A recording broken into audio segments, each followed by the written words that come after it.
Buenos días, chicos y chicas. Hoy día vamos a continuar con nuestras clases de historia del Perú y vamos a conocer más acerca del Imperio Incaico.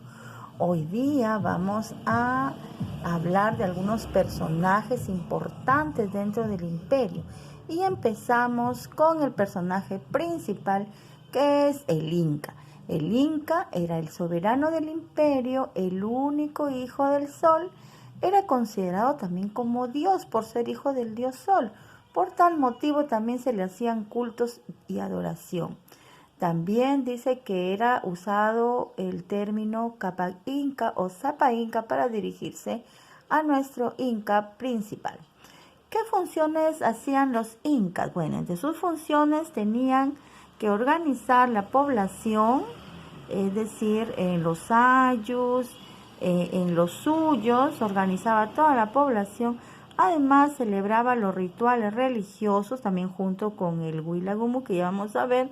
Establecía alianzas con los pueblos, declaraba también la guerra a los pueblos que no se querían someter pacíficamente y también velaba por el bienestar del imperio. Esas eran las funciones de nuestro Inca.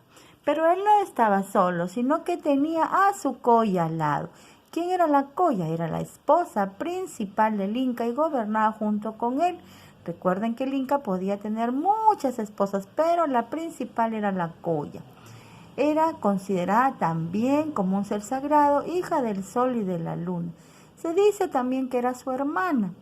Además, era elegida entre las vírgenes del sol, que era pues un grupo de mujeres que permanecían en el Agyahuasi, y estas mujeres pues tenían cualidades especiales y eran educadas ahí. Vamos ahora a continuar con el Auqui. ¿Quién era el Auqui? El Auqui era el hijo del Inca y de la colla, la esposa principal. Era el príncipe heredero, aunque no siempre era el hijo mayor, sino pues aquel hijo que demostrara ser más capaz tanto para gobernar como también en el arte de la guerra.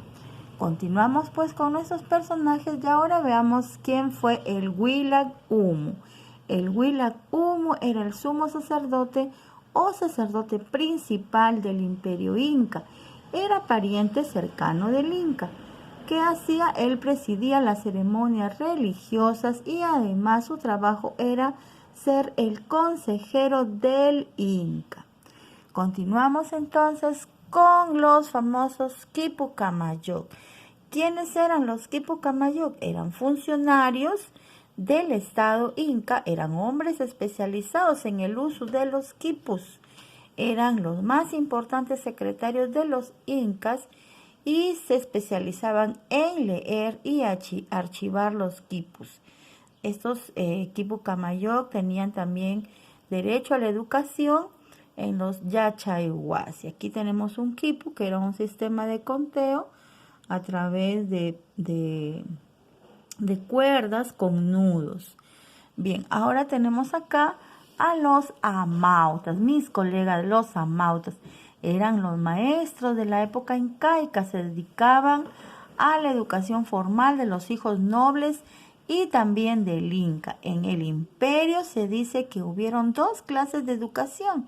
Aquí tenemos una, miren, este es el amauta y acá está el Inca, ¿no? Dirigida a las clases altas, ¿ya?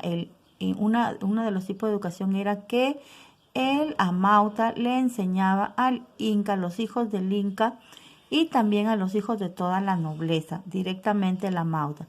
Pero había una segunda tipo de educación que puede ser impartida en las casas del pueblo, ¿no?